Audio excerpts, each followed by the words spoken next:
Começa agora mais uma edição do Papo com Ela. Infelizmente, nas últimas semanas, presenciamos um crime chocante em plena luz do dia em Cuiabá. Thaís Machado, de 44 anos, foi vítima de feminicídio. O ex-companheiro, que não aceitou o fato dela estar em outro relacionamento, desferiu tiros tanto em Thaís como no seu atual namorado William Moreno em frente à casa da mãe de Thaís. Nenhum dos dois resistiu. Esse caso parece isolado, mas não é. Mato Grosso está em segundo lugar no ranking de estados brasileiros com maior índice de feminicídios.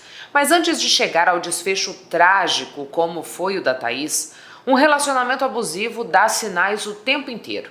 E é sobre isso que converso agora com a psicóloga Sani Raquel Neves. Sani, muito obrigada por aceitar o nosso convite para que a gente pudesse conversar um pouco mais sobre relacionamentos abusivos aqui no Papo com Ela.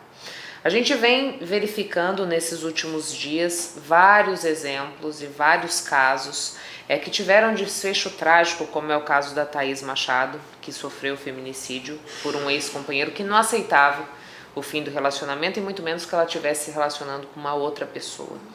Sani, é possível que a gente verifique desde o começo da relação que existe um problema nesse parceiro ou nessa parceira?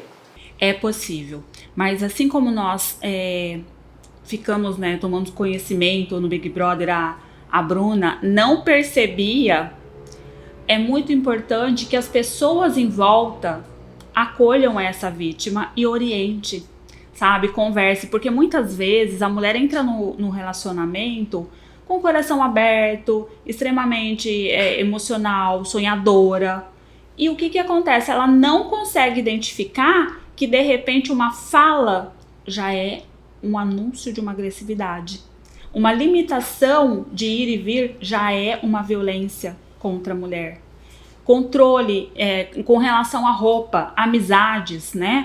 Por exemplo, começa a namorar, não pode mais andar com determinada amiga, não pode mais conversar com determinado familiar. Tudo isso já é um indício, são indícios de que você está entrando em uma relação tóxica, em uma relação abusiva. E o que é que determina esse tipo de comportamento, Sani? Porque assim, às vezes a gente tem a falsa impressão de que uma relação abusiva, uma relação tóxica, ela só é assim no momento em que existe a agressão física. Mas a gente já sabe que a violência doméstica ela compreende pelo menos 5 tipos de agressões. E você citou algumas delas. Sim, aqui. A física é o final. Exato. Mais pra frente, nem sempre é no primeiro mês. Uhum. E de onde vem esse tipo de comportamento? É de uma ideia de que a mulher ainda é considerada um objeto? Ainda é dessa sociedade machista que a gente vivencia? Sim, essa sociedade extremamente patriarcal, que desde a década de 70, que começou a estudar o comportamento do homem em relação à mulher, e a mulher passou a ter a liberdade, a buscar o seu trabalho, o seu sustento, deixando de depender exclusivamente do homem. Então, a mentalidade machista, inclusive, destaco que muitas mulheres ainda têm essa mentalidade machista, de que o homem é dono porque ele paga as contas, de que o homem tem direito porque é ele que mantém a casa. Nós estamos desconstruindo essa ideia. E é um processo que já vem de longa data. Infelizmente, nós ainda temos muito a trabalhar para que essa consciência mude. Porque o que a gente presencia hoje, em muitas falas de mulheres, mas ele não me bateu, mas ele agrediu psicologicamente. A mulher está, de repente, fragilizada, tão fragilizada emocionalmente que ela não acredita mais nela. E aí ela vai ficando cada vez mais refém desse agressor, acreditando que ele é bom porque as contas estão em dia, que ele é bom porque pagou uma viagem. Mas, infelizmente, ela está cada vez mais se enrolando numa relação que pode terminar, sim, tragicamente, conforme nós presenciamos, vários casos recentemente. Sani, a gente está falando dessa questão da vítima não perceber logo de cara que esse é um relacionamento tóxico e abusivo e que existe aí um papel de quem está no entorno de alertar essa pessoa. De que forma esse alerta pode ser feito? Porque muitas vezes quem está dentro da relação considera esse tipo de abordagem, assim, digamos, como invasivo, prefere não dar ouvidos. Então, de que forma a gente pode chegar e trazer esse assunto à tona? Sempre oriento que essa conversa seja em particular, com muito cuidado, porque se o agressor percebe que aquela amiga ou aquele familiar está tentando trazer clareza, informação à vítima, ela passa a ser a inimiga do casal. E aí ele proíbe a amizade, ele proíbe contato, deixando a vítima ainda mais vulnerável.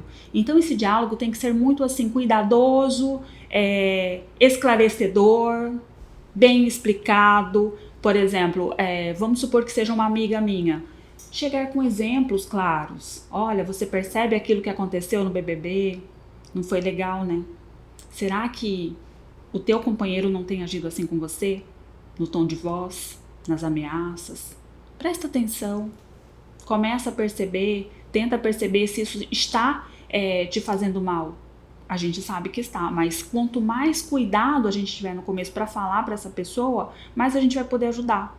Porque uma fala mais impositiva e agressiva, muitas vezes vai fazer com que ela se feche e não converse mais sobre o assunto com a gente. A ideia é trazer para reflexão. Para reflexão, com exemplos, né, clarificando para ela, tendo todo esse cuidado para que ela também não se isole ainda mais. Porque muitas se fecham em seu mundo, sofrem caladas e quando elas percebem, já correu um longo trecho e está com a sua vida em risco nessa relação.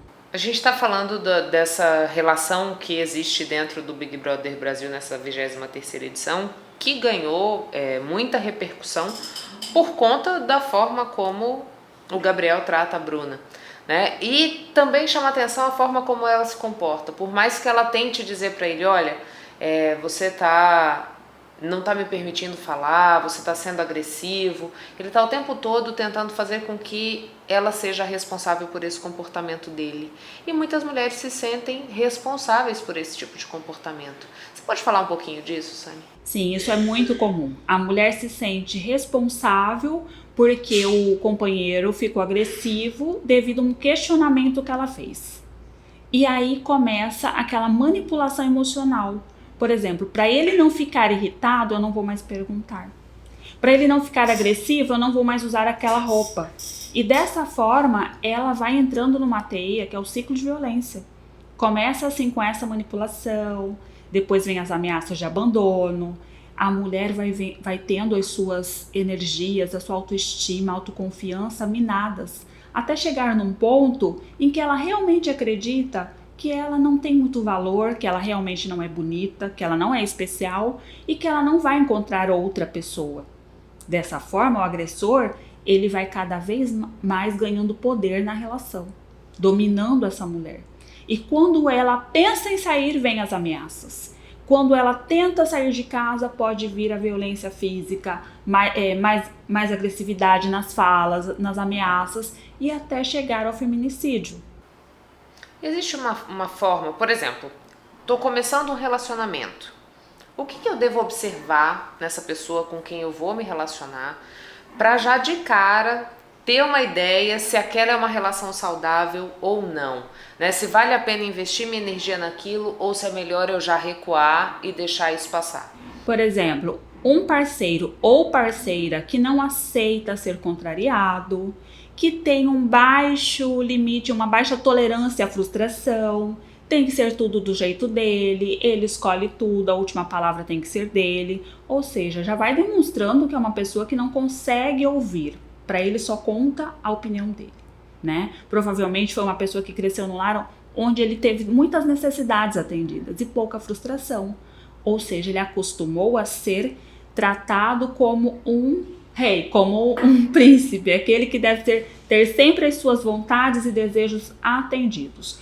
Quando a parceira ou parceiro começa a frustrá-lo, ele fica tão contrariado e agressivo que para ele, puxa, não é possível que ela não me ame, não é possível que ela não vá fazer o que a minha família sempre fez comigo. Isso até na esfera inconsciente.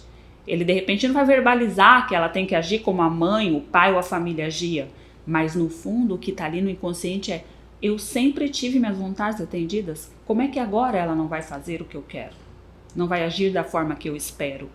E aí a mulher pode, até no início da relação, ir percebendo tudo isso. A agressividade quando ela fala algo que ele não concorda. Porque em toda relação de casal é comum os dois terem pontos de vista diferentes sobre determinado aspecto. Um deseja viajar para a praia, outro para a cachoeira. Então vai ter aquela conversa que às vezes vai ser um pouco mais acalorada, mas isso não permite que hajam agressões, humilhações, de forma que só um tenha razão. Isso já é um anúncio de violência.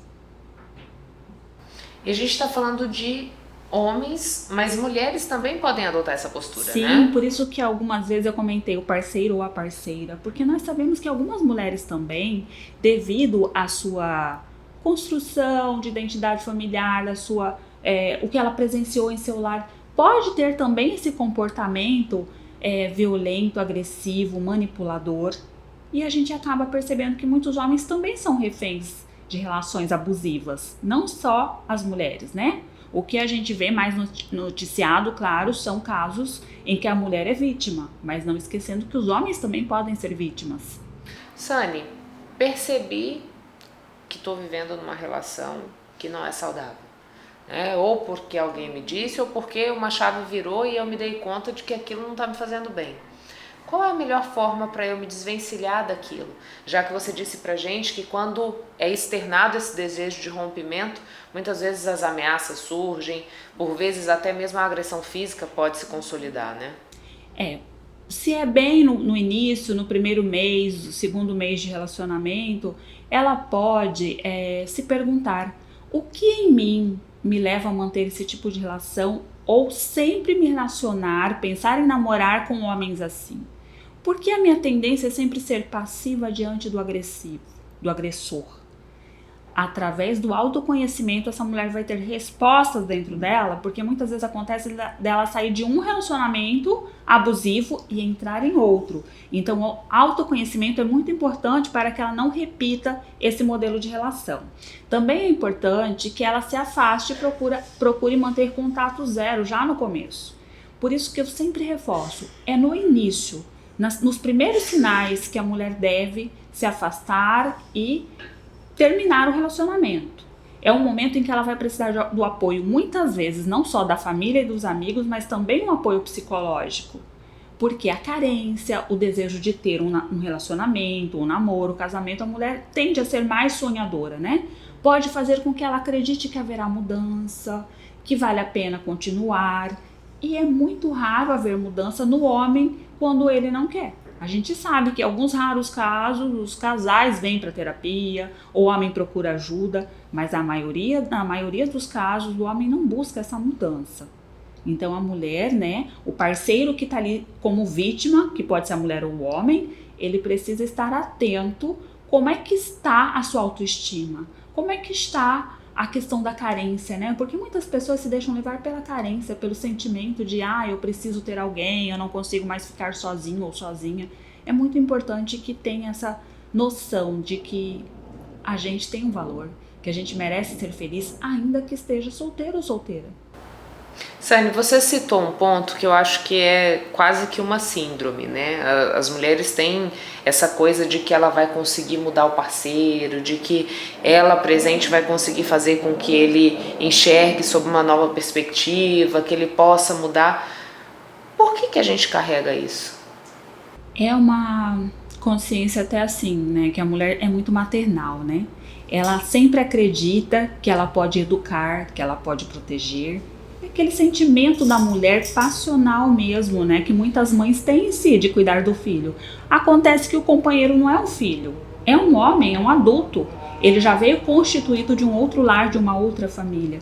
E também é importante alertar que no ciclo de violência, o homem usa dessa manipulação, de promessas de mudança, que vem aquela fase de lua de mel, e promete mudanças, dá presente, incentivando a mulher a acreditar que há uma esperança, há uma luz ao final do túnel.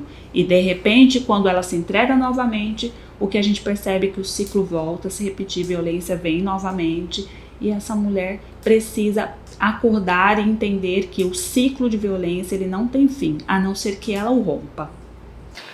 Queria que você deixasse aí uma mensagem para que a gente encerre esse nosso bate-papo, que infelizmente chegou ao fim, o nosso tempo, para quem está nos assistindo, para quem já vivenciou, para quem está vivenciando e para quem já observou alguém que vivencia um relacionamento abusivo, um relacionamento tóxico. Queria que você deixasse uma mensagem.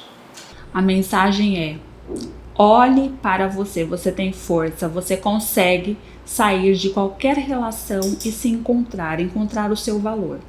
Quando a Júlia me ligou, eu falei para ela que eu fui vítima de uma relação tóxica, abusiva, antes da Lei Maria da Penha. E ali eu já sentia que não era saudável, que não me fazia bem. Os livros que eu li na época, eu nem era psicóloga ainda. A informação que eu busquei e a crença de que eu merecia ser amada e bem cuidada me ajudou a sair daquela relação. Então, se eu conseguir lá atrás, qualquer mulher hoje, com a Lei Maria da Penha, com toda a informação que a gente tem, consegue também. O Instituto Brasileiro de Transmasculinidades, em Mato Grosso, deu início a uma luta para conseguir via SUS a oferta de hormônios necessários para o processo transexualizador.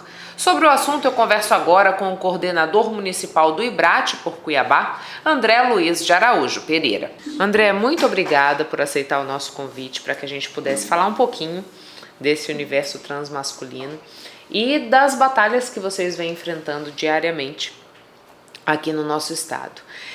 Fala um pouquinho pra gente do que levou a IBRAT, aqui em Mato Grosso, em Cuiabá, a se organizar no sentido de orientar sobre a judicialização para que os homens trans e as mulheres trans pudessem conseguir aí acesso a esse hormônio via Sistema Único de Saúde, que é o que não acontece ainda aqui no nosso estado. Obrigado pela recepção e pelo convite.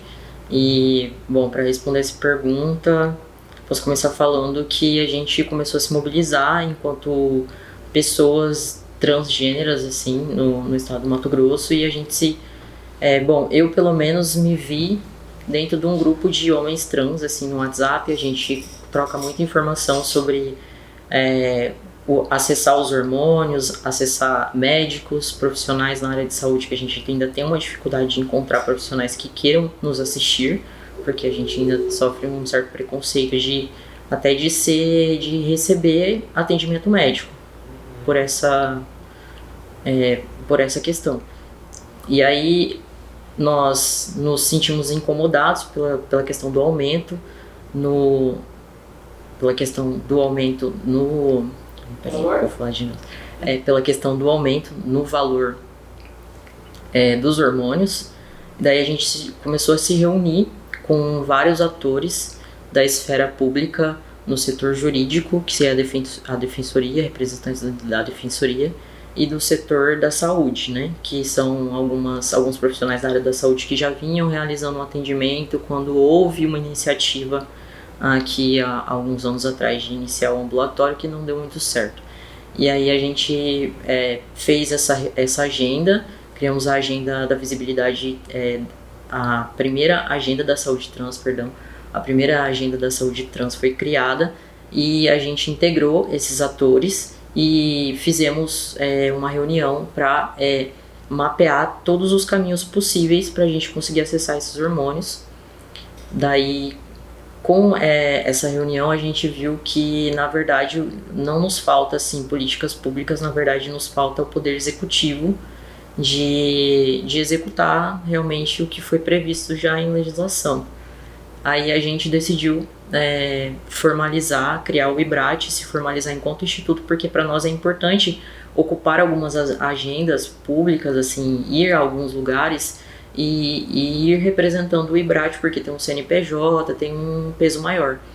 E aí nós conseguimos criar uma aliança com a Defensoria Pública, um núcleo especializado em atendimentos assim. E agora a gente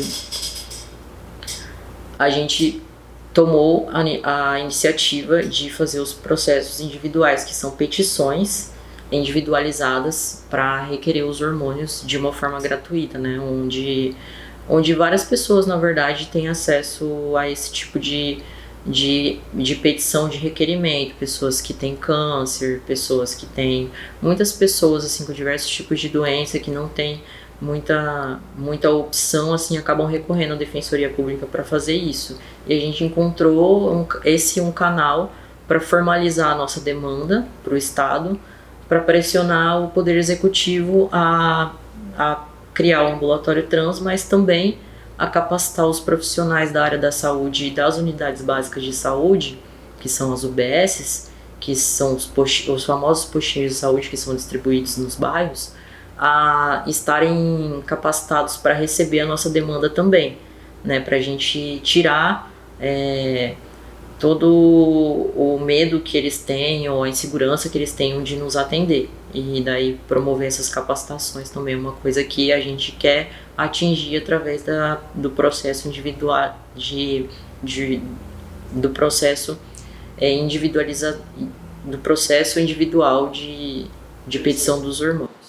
André, quando você fala pra gente que não é falta de uma legislação que preveja isso, mas é falta de uma implantação desse ambulatório aqui no nosso estado, quais são as implicações da gente não ter esse tratamento especializado para dar suporte tanto aos transexuais masculinos como femininos, né? A que tipo de riscos essa população se submete justamente por não ter acesso gratuito a esse tipo de suporte? A gente tem os riscos nos meninos, eu vou falar separado porque existem algumas diferenças, mas nos meninos a gente tem um risco, por exemplo, de sofrer alterações, dá muito efeitos colaterais pelo uso excessivo dos hormônios, porque tem que ter uma regulação, ter uma quantidade certa no sangue que pode ser administrada. E quando você faz isso sem acompanhamento médico, você corre o risco de cada organismo reagir de uma forma diferente, né? E aí causa acnes, pode causar sobrecarregamento dos órgãos, por exemplo, fígado, e outros problemas de saúde que podem vir acarretados disso, né? Sobrecarga hormonal no organismo. E nas meninas, o principal... como que é o principal que a gente tem? Risco. E nas meninas, o principal risco que a gente tem de não conseguir acessar esses hormônios, essa terapia hormonal de uma forma legal e assim, pelo sistema público de saúde ou pela saúde, é que o processo de transição das mulheres trans, assim, ele acaba sendo muito viabilizado por um sistema de tráfico de tráfico humano, né? Onde ali existem as cafetinas, existem as casas de prostituição, casas de, não sei como eles dizem, tem um outro nome também que eles falam, casa de diversão, não sei, né? Casas de prostituição, traficantes envolvidos também, né? E aí a gente essas meninas principalmente, acabam entrando muito nesse ambiente, porque esse ambiente acaba sendo o ambiente que acolhe elas e que oferece para elas um lar para elas ficarem, e que oferece uma possibilidade de conseguir que elas sejam quem elas querem ser, quem elas são, sabe? Que muitas vezes elas não conseguem dentro de casa por pressão familiar, opressão, vários tipos de opressão desde a infância, quando a gente já se sente num gênero, já se expressa um gênero diferente daquele que a gente foi designado ao nascer, né? Então as meninas, eu vejo que elas ficam muito mais expostas, assim, a esse risco. É tanto por isso que a nossa taxa de, como é que é, expectativa, tanto por isso que a expectativa de vida das pessoas trans aqui no Brasil, ela é de 35 anos. E as meninas, por essa questão de que elas acabam indo para esse lado, né, da cafetinagem, da prostituição, e aí acabam se envolvendo em procedimentos cirúrgicos e estéticos, como a aplicação de silicones industriais e outras coisas que deveriam ser sustentadas pelo SUS, sabe? Pela política pública que a gente tem, e que não são, e que aí são sustentadas por esse esquema de tráfico humano. E aí muitas meninas morrem nesse processo, muitas meninas ficam com deformidades, muitas meninas ficam com vários tipos de problemas, muitas meninas acabam se viciando em drogas, como eu posso dizer. Muitas meninas acabam se viciando em uso de entorpecentes, porque estão ali nesse meio, né, nessa bolha de pessoas que vão favorecer isso para elas. André, agora pensando nessa questão do trabalho do mercado de trabalho que você trouxe pra gente, o que significa para quem já passou pela transição e que faz a manutenção dessa condição com esse hormônio que vocês estão colocando pra gente, que aumentou muito o valor e que por vezes fica inacessível? Como que é para alguém que já está, por exemplo, como um homem trans, que está fazendo a utilização desses hormônios, que está inserido no mercado de trabalho, ficar sem essa terapia hormonal? Que tipo de choque isso pode causar nessa ambiência, por exemplo?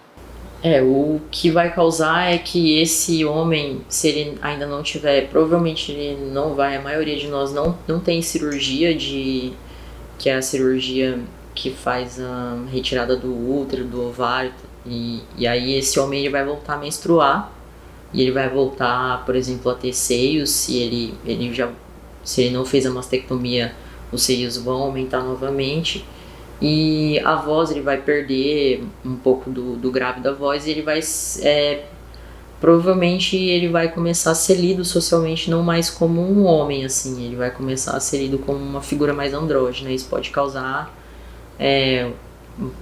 uma perda de uma oportunidade de emprego, porque muitos homens trans, por adquirirem essa leitura social de ser um homem muito mais rápido, eles acabam conseguindo se inserir no mercado de trabalho com mais facilidade do que as mulheres trans, né?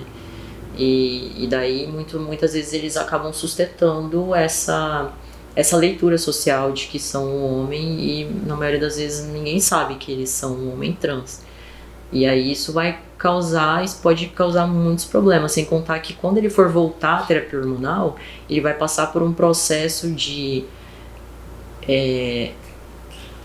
aquele processo de, como é que é a puberdade? Ele vai passar pela puberdade novamente, o que significa que o processo de puberdade ele vai ter um aumento de libido, ele vai ter confusões mentais, ele pode sentir N coisas assim, e por uns 6 meses, assim, e daí você parar e voltar, isso gera um desgaste psicológico, emocional muito grande, e toca num ponto que é muito, muito sensível para os meninos trans, para as transmasculinidades, que é o suicídio.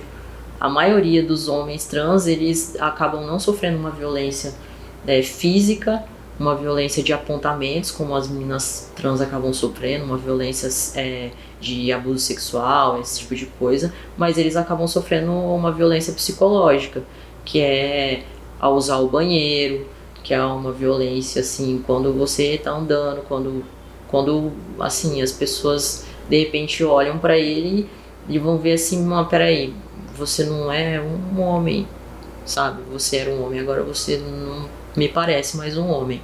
E aí a identidade dele começa a ser questionada, a identidade de gênero dele, porque ele vai meio que perder essa leitura social.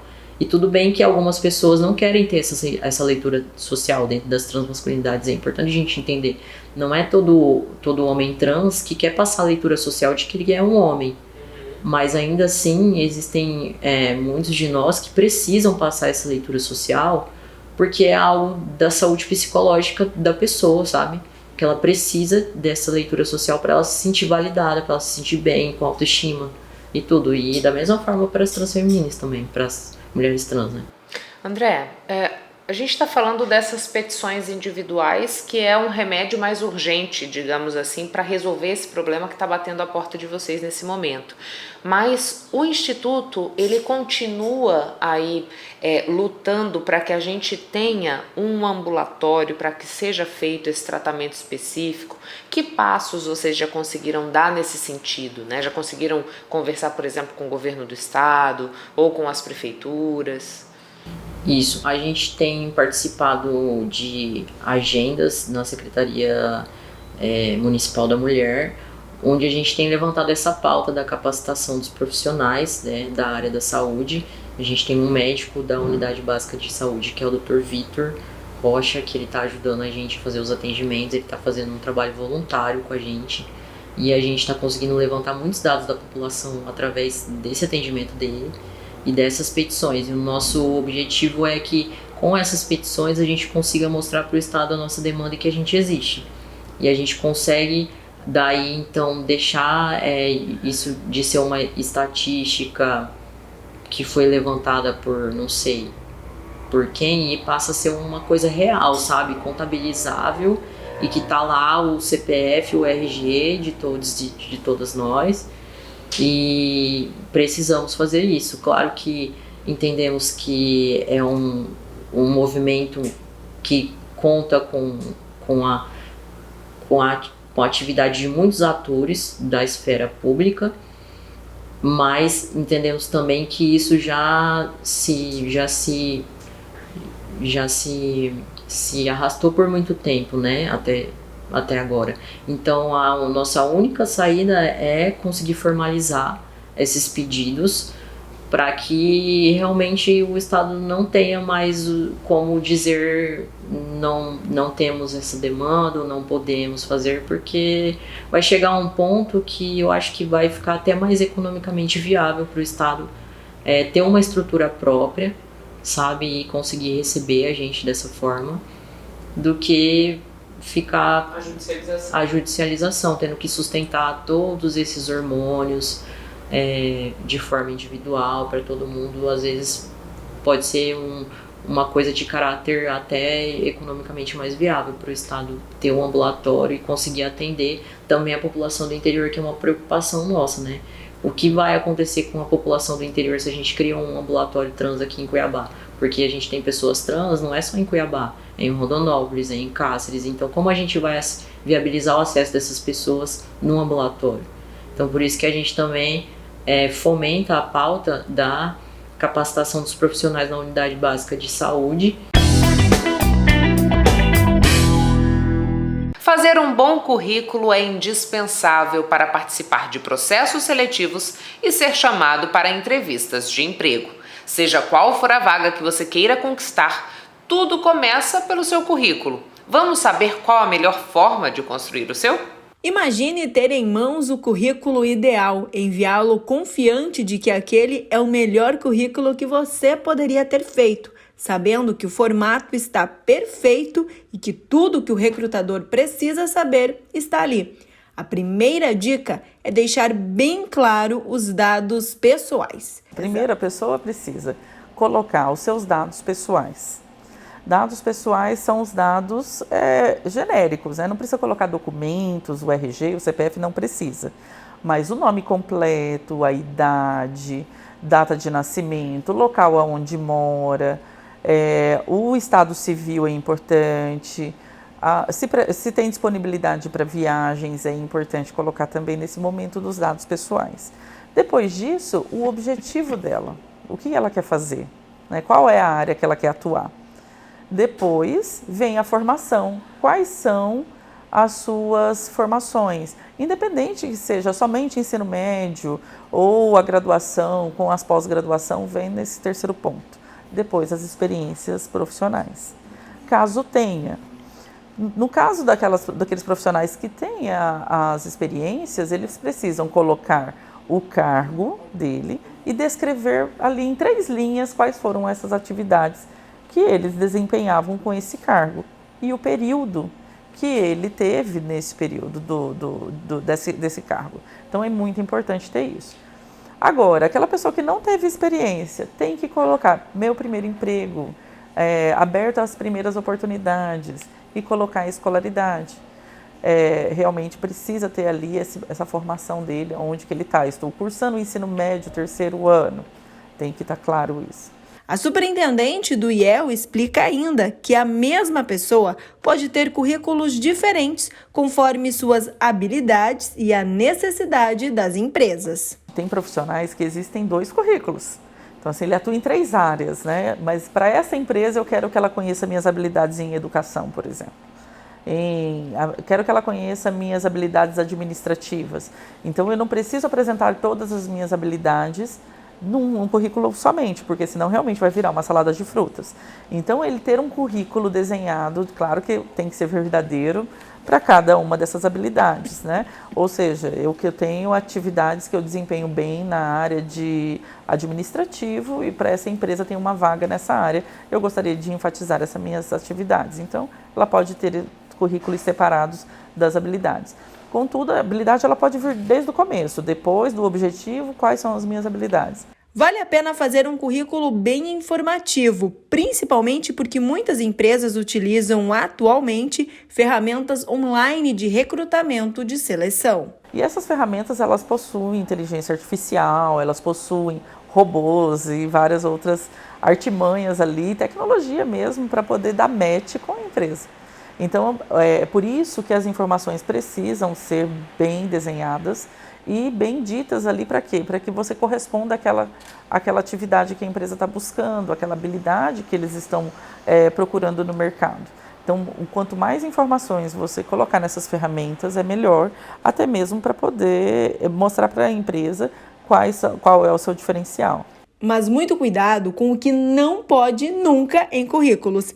Erros de ortografia e fotos inadequadas são inaceitáveis pela maioria das empresas. Nós já recebemos currículos aqui, a pessoa vestida de forma inadequada, com uma foto maior do que as informações técnicas dela. Isso não pode. Às vezes uma página de foto. Erros de ortografia também, isso não é aceitável. A empresa, mesmo que ela tenha ali todas as habilidades necessárias, se ela tiver um problema de ortografia, a empresa vai desclassificar mesmo.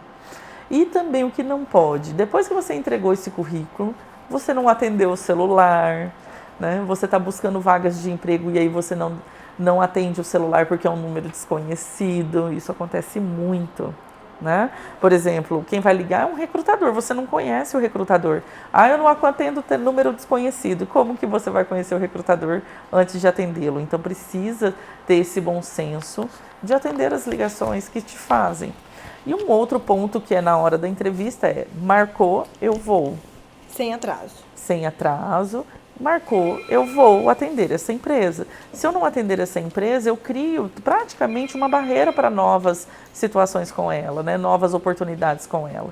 Então precisa ter esse bom senso, né? Eu estou buscando uma oportunidade, eu preciso estar disposto a atender o celular, comparecer nas entrevistas. Isso é um dos grandes desafios que hoje encontramos no mercado de trabalho. De olho nas tendências de make para o verão de 2023, o Papo traz para você as cores que estão em alta nesse ano. Afinal, nada melhor do que curtir os dias ensolarados na moda e brilhar muito com maquiagens incríveis. As estações do ano influenciam não apenas a moda, mas também as maquiagens. Assim como o aumento da temperatura, já é possível conferir as tendências de make para o verão 2023. Há 7 anos trabalhando com o mercado da beleza, essa maquiadora explica sobre as cores do ano. A gente tem a Pantone, que faz o sistema, né, de classificação das cores. Todo ano ele elege uma cor do ano. Esse ano a gente tem o magenta, né, que é esse rosa vibrante, um pouco mais escuro. As tendências de maquiagem acabam seguindo muitas tendências da passarela, né? Aquilo que a gente vê na passarela acaba trazendo para o nosso cotidiano. A cor magenta pode variar conforme o tom da pele de cada pessoa. A maquiadora reforça que as cartelas de coloração pessoais ajudam muito na hora de escolher a melhor make para o seu estilo e momento. Sim, dentro de cada cartela vai ter a sua variação ali do rosa do magenta. Apesar do magenta não ser uma cor, a gente chama uma cor meio que universal, entre aspas, ela não é uma cor não muito vibrante, nem muito escura. Ela tá bem ali no meio termo, né? Mas tem gente que vai preferir uma cor mais suave, um magenta mais suave, né? Um rosinha um pouco mais claro. A moda dos strass, cores vibrantes e o brilho fortes em 2022 segue com tudo em 2023. E as combinações como as preto com prata, muito marcante no início dos anos 2000, também são tendências atuais. Ela voltou, claro que repaginada, mais esfumada, o brilho também mais adequado, mas ela voltou com tudo agora aí nas tendências de maquiagem usuais, assim, né? Para eventos, no geral, assim, tem sido bastante pedido pra gente aqui no salão. Para quem vai curtir o carnaval, o brilho é indispensável para 2023. A gente tem algumas variações, né? A gente tem o brilho numa cintilância apenas, que é algo sutil. A gente tem um brilho mais pro glitter, né? Que é algo com mais textura. Tem também as pedrinhas, que acaba sendo um acessório, digamos assim, para complementar a maquiagem. Mas ele continua aí com tudo. E aí cabe você escolher a sua versão para dentro daquilo do seu evento, né? Aquilo que você vai comemorar. O brilho no carnaval vale de todas as formas. De todos os jeitos e formas, de glitter flocado, glitter mais 3D, cintilante, iluminador, vale tudo. Se você ainda tem dúvidas sobre o poder de encantamento que Mato Grosso possui, a gente vai te ajudar a resolver isso de uma vez por todas. Quem aqui se lembra do australiano Simon? Ele viralizou nas redes sociais após gravar vídeos justamente comentando as belezas do nosso estado, que foi o destino escolhido por ele para um passeio. A nossa equipe conversou com Simon e traz agora para você as considerações dele sobre tudo o que pôde experienciar aqui no nosso estado. O blogueiro australiano Simon Gurney bombou nas redes com as descobertas que fez em um tour por Cuiabá. Simon mora na cidade de Sydney. O amor e a curiosidade pelo Brasil nasceu após conhecer um grupo de brasileiros na Austrália. Então, eu quis conhecer o Brasil faz 6 anos agora, porque 6 anos atrás eu comecei a aprender português.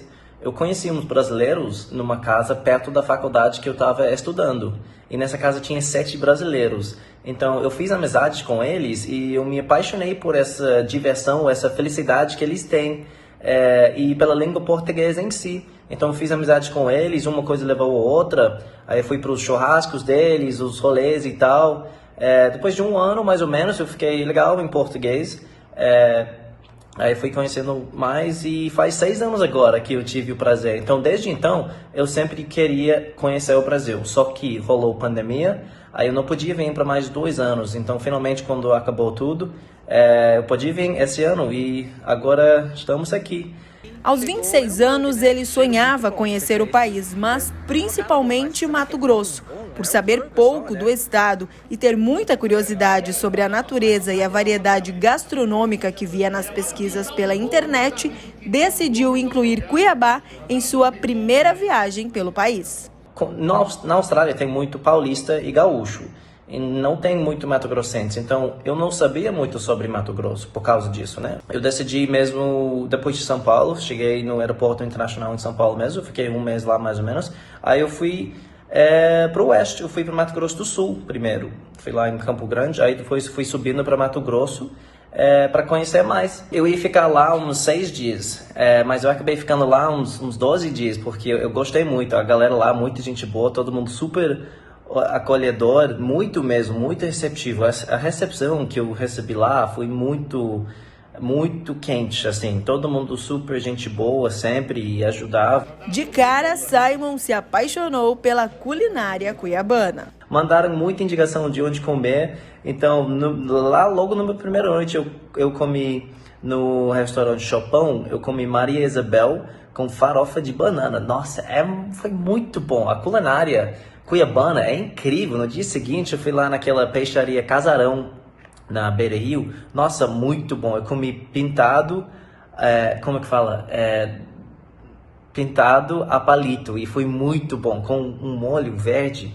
Aí naquela noite foi que eu comi a baguncinha. Nossa, aquela baguncinha foi sensacional. Eu acho que de tudo, a baguncinha foi... eu sou fácil de agradar. Aquele baguncinha pra mim foi sensacional, foi gostoso demais. Uma carne suculenta com bacon, ovo, essa maionese temperada, uma maionese verde. Nossa, incrível! Foi uma combinação de sabores e cheiros assim divina que eu adorei. Então, aquela baguncinha, nossa, eu lembro daquele primeiro momento eu comi 2, queria comer mais até. O australiano passou 12 dias em Mato Grosso e segue fazendo tour em outras capitais brasileiras, mas já mandou o recado que vai voltar sim para nos visitar. Eu com certeza pretendo voltar mais para Cuiabá. Minha viagem, eu tô tentando conhecer todo o estado no Brasil. Tanto que eu ia ficar só 6 dias, né, como eu falei, em Cuiabá, mas acabei dobrando isso, ficando 12, porque eu adorei muito. Mas eu vou voltar 100%. Eu preciso voltar para lá porque tem muita coisa ainda para conhecer. Lá é muito rico, tem muita coisa para conhecer. Lá perto tem cachoeira, tem turismo ecológico muito bonito por aí. Muito, muito rico em todos esses sentidos. Então eu preciso conhecer muito mais coisa lá. Estou muito ansioso. Mas é isso, adorei Cuiabá e fico muito grato. Nunca vou esquecer esses 12 dias naquele estado. Foi assim sensacional. Todo mundo fez meu estado lá, é incrível. Então fico muito grato. O Papo com Ela está chegando ao fim. Eu agradeço a você que ficou comigo até o final do nosso programa. Siga o Papo no Instagram, no Facebook, se inscreva no nosso canal no YouTube. Lembrando que você também pode ajudar a fazer o Papo, mandando a sua sugestão de entrevista ou de reportagem. O nosso WhatsApp é o 659-9992-1038. Tenha uma excelente semana. A gente volta no domingo que vem, sempre às 6 da tarde aqui na TV Cidade Verde. E eu espero você. Um beijo e até lá!